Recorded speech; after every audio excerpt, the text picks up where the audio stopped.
we got sent to Amfreville to help what was the residue or the remnants of 9 para that had come out of the Merville battery, made their way to Amfreville on the hill, La Plaine it was called, Amfreville La Plaine, and they was in the chateau.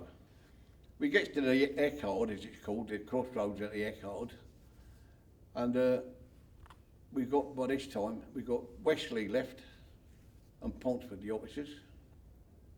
We'd lost Lewis. We lost Lewis on the beach. We lost a couple of sergeants already. Well, we was already a bit depleted, like. But I mean, the idea was to go up this road into Amfreville and help out 9 para.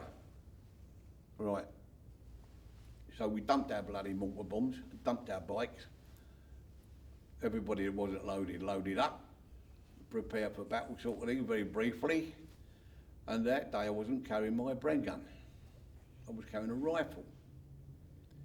Now, I'm 19, or 18 and a half, something like that, anyway. And I'm thinking, I'm going up that road, and I don't know what's going to be in that village, but I know one thing. If it's wearing field grey, he's had it. Because I had a round up the spout, which is against Geneva Convention, and I couldn't get monkeys, and I had a bayonet fixed on my rifle, and I thought, you're going to get that, or you get this, or you get something else. I had a grenade handy as well. Now, there's a story about that. Anyway, up the road we goes, and we comes past this big wall. There's a house at the end of a barn or something there, and they'd made a window in the top of it.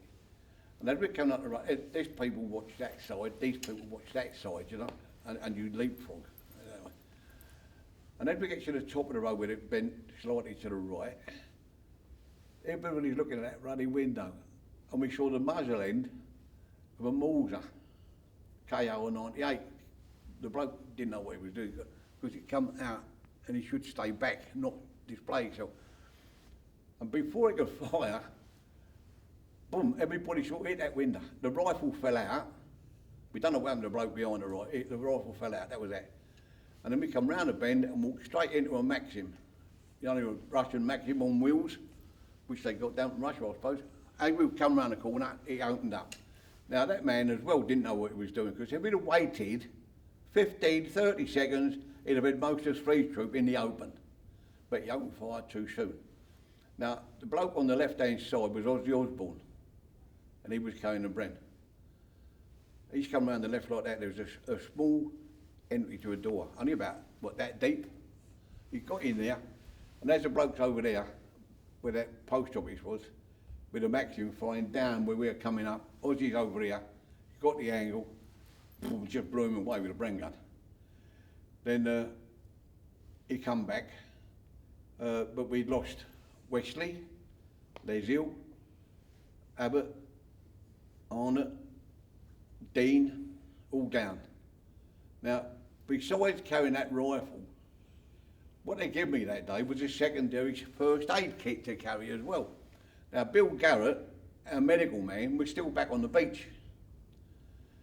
So, it was down to me to get round and do what I could. Wesley, I managed to bandage his elbow and his wrist and put him in a sling.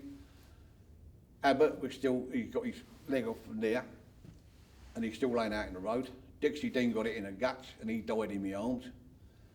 Arnott got it through the, and he's saying to me, Scotty, how's my wedding tackle? Look at my wedding tackle.